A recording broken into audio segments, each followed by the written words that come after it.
Halo semuanya, selamat datang kembali di channel ini. Jumpa lagi dengan saya Vicky Himpong. Semoga kalian semuanya selalu dalam keadaan yang sehat ya. Kita akan kembali lagi menyaksikan cuplikan berita yang sudah dirangkum tentang berita Timnas Indonesia, berita sepak bola hari ini. Semoga ini bisa memberikan tambahan informasi dan edukasi kepada teman-teman semua para pecinta sepak bola tanah air. Kita akan segera bahas videonya. Let's go. Sebelum akhirnya dinaturalisasi dan menjadi andalan di lini depan Timnas Indonesia U19, penyerang kelahiran Belanda itu memiliki cerita menarik. Bakat dan talentanya ternyata ditemukan secara tak sengaja. Itu terjadi saat Sinteyong dan beberapa rekannya termasuk Fardy Bahdim belusukan ke Belanda pada awal Maret lalu.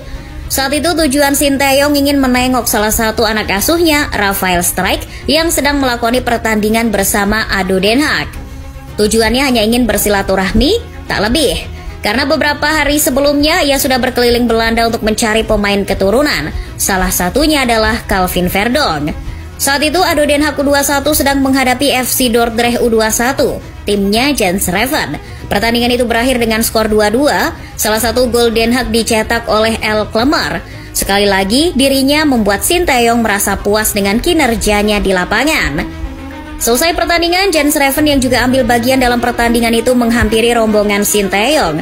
Awalnya, Reven hanya ingin menyapa Fardy yang kebetulan adalah agennya. Tapi ternyata Fardy melakukan hal yang lebih besar dari sekedar menyapa balik. Kakak dari Irfan Bahdim itu mengatakan pada Coach Sin bahwa Reven juga memiliki keturunan Yogyakarta dari neneknya. Reven pun membenarkan pernyataan itu. Dikutip dari Kumparan, pemain berusia 18 tahun itu bahkan secara langsung menyampaikan kepada Sinteyong bahwa dirinya bersedia membela timnas Indonesia suatu saat nanti. Tapi saat itu belum ada tindak lanjut dari Federasi Sepak Bola Indonesia. Reven tidak keberatan jika Sinteyong akan memainkannya di tim nasional kelompok umur terlebih dahulu. Itu karena dirinya sadar akan usianya yang masih sangat muda. Semenjak pertemuan singkatnya dengan Sinteyong, hati Reven mulai tidak tenang. Setiap hari keyakinan untuk membela timnas Indonesia semakin besar.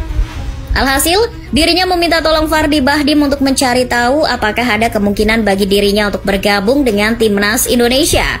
Fardy yang mendengar itu cukup terkejut karena usia Reven masih sangat muda. Kesempatan untuk bisa membela timnas Belanda tentunya masih terbuka lebar. Tapi apa boleh buat, toh tugas Fardy memang membuat klien puas. Dia itu lebih ke coach turnamen ya. Yep. Yes. Coach turnamen kan ada tuh, yang pokoknya turnamen wah bagus. Karena kalau gue baca di timeline gue, banyak yang kritik dari awal ya, mainnya jelek. Yes. Banyak yang muji juga. Yes. Tapi sekali lagi karena gue nonton, gue nggak tahu. Okay. Cuman kalau kita lihat track recordnya, ya gue salut sama Indra Safri. Jujur aja, gue salut sama Indra Safri dengan U19 praktis nggak ada kompetisi usia muda. Setuju. Yep. Dan pemain-pemain yang main di klub nggak semua jadi pemain inti. Betul. Permainannya juga untuk gue nggak jelek kemarin. Cuman Thailand memang lebih bagus. Yeah. Hanya kita punya defense dan kiper yang oke. Yeah. Ini kan turnamen. Untuk menang lu nggak perlu main bagus. Yes. Tapi lu cetak gol lebih banyak daripada lawan lu. Oke. Dan itu dilakukan oleh timnas. Dan ini keempat kali dia juara. Jadi bukan kebetulan. Kalau sekali mungkin kebetulan, ya kan? Dua kali oke, 50-50. Kalau udah keempat kali ini bukan kebetulan.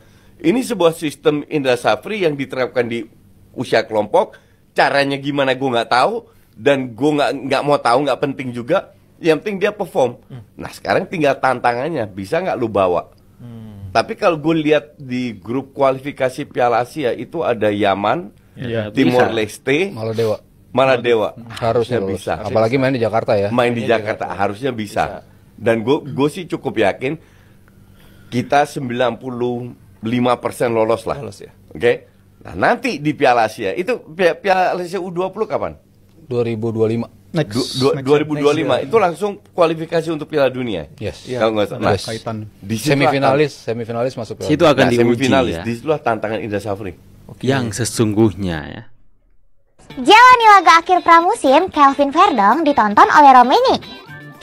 Nijmegen baru aja menjalani laga pramusim melawan klub Prancis Le Havre di Go Vert Stadion pada Jumat 2 Agustus 2024. Calvin Verdong bermain sebagai starter pada laga ini. Ia bermain full selama 90 menit. Namun sayang laga berakhir dengan skor imbang 1-1. Neck kebobolan di menit ke-35 oleh Steve Moura. Pertandingan ini merupakan laga pramusim terakhir Nijmegen sebelum lanjut jalani musim Eredivisie 2024-2025 minggu depan.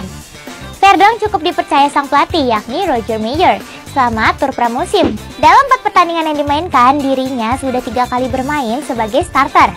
Menariknya nih, saat laga berlangsung, ternyata ex-penggawa Nijmegen yakni Ole Romeni ikut menonton laga Neck semalam. Romeni terlihat duduk di tribun berwarna hijau toska yang mengenakan kaos hitam bersama teman lelakinya. Ya, seperti yang diketahui kalau Romeni pernah membela Neck edisi 2017-2022 sekaligus jebolan Akademi Neck sebelum mutusin buat pindah ke FC Emmen.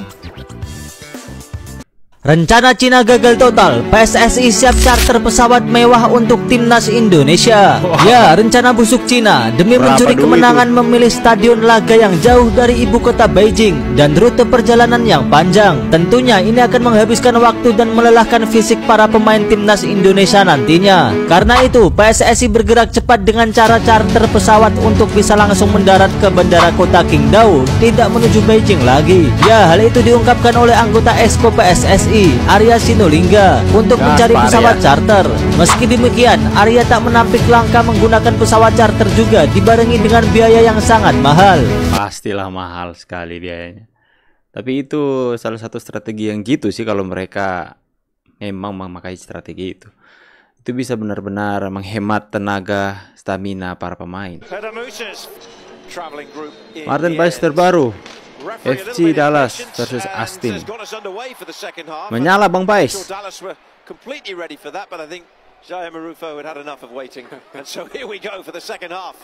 On the ball, and he sees that run from Ferreira, who times it so well. Just needs to pass, and minutes to play in Gol kayaknya ini. It's Driussi Tapi nggak tahu ya. with a chance to put Austin back in it, and he Ya, has gol. rifled that one into the back of the net, and Austin are back into the game. Wouldn't have mattered if Paz went the correct way. Salah baca As dia. Driussi head down. Menang 2-1 kayaknya itu. Indra Safri lebih bagus dong dari STY Bung Tris. Karena 2022. Nah, apa aku bilang kan, akhirnya ada yang mancing di air keruh kan. Nah, Makanya aku dari jauh-jauh hari bilang ya, jangan membanding-bandingkan. Kenapa? Kalian membanding-bandingkan, sekarang datanglah orangnya ya, Bung Kacamata yang membandingkan. Akhirnya makin ribut, mancing di air keruh ya. akhirnya Dan makin dia bawa ribut. data dan juga menantang seorang Bung Tris gitu loh. Ya, aku cuman ngomentari apa ya, balik lagi pakai data ya kan. Dia bawa-bawa tuh Sintayong waktu melatih U19 ya. Kalau kita bawa data, coba cek ya, waktu zaman Sintayong, kenapa Indonesia nggak lolos? Itu kan akibat Vietnam dan Thailand main mata kan. Setelah main 1-1, ya kan, mereka cuman oper-oper bola di belakang. Dan itu Vietnam dibully loh di negaranya sendiri. Sama juga Thailand dibully di negaranya sendiri. Kenapa? Karena mereka melakukan hal menjijikkan ya. Main sepak bola gajah ya. Nggak mau nyerang lawan. Akhirnya apa? Karena mungkin saking malunya mereka kan main sepak bola gajah. Di semifinal kan ngalah mereka berdua ya kan. Ngalah itu. Makanya kenapa Malaysia jadi juara. Karena apa? Vietnam dan Thailand udah malu dia ya. Udah malu lolos semifinal gara-gara main sepak bola gajah supaya Indonesia yang nggak ke final. Akhirnya malu mengalah di semifinal supaya apa? Supaya hilang beritanya mereka main sepak bola gajah gitu loh. Itu datanya. Nah, terus soal data. Kasian. Kalau soal Indra Safri lebih baik dari Sintayong. Bung Toel ini nggak mau membahas ya 2014 Piala Asia Indonesia kena bantai. Kenapa, Bung? Bahas dong, ya kan? Indonesia dibantai sama Uzbekistan. Bahas dong Indonesia dibantai sama Uni Emirat Arab. Terus 2019, ya kan? Juara AFF juga tuh. Dibantai juga, kualifikasi lagi nggak lolos. Bahas dong, Bung. Kenapa nggak dibahas, ya kan? Yang dibahas selalu Sintayong. Pakai data dong, bahas tuh. Bahas tuh terutama yang 2014 tuh, bahas tuh dibantai 4-1 tuh. Kenapa nggak dibahas? Kenapa?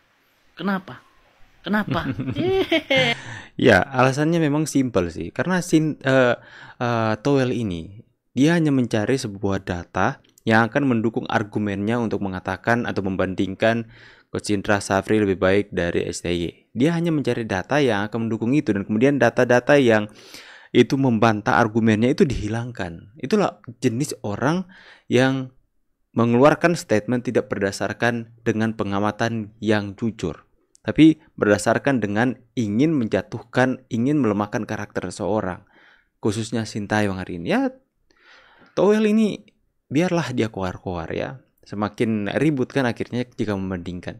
Ya biarlah dia keluar-keluar seperti apa. Namanya juga masyarakat udah nggak peduli dengan perkataannya juga, teman-teman. Ya kita juga nggak percaya dengan omongannya, karena apa yang diomongkan itu pasti ngawur semuanya, teman-teman ya. Heran, mengaku diri itu sudah berpengalaman di bola, pengetahuan di sepak bola, tapi isinya nol semua ya. Isinya hanya memberikan pengamatan berdasarkan sakit hati. Nggak tahu kenapa, ada agenda apa sebenarnya ini. Tahu ya ini. Saya pamit dulu, berikan pendapat dan tanggapan kalian di kolom komentar. See you on the next video and God bless.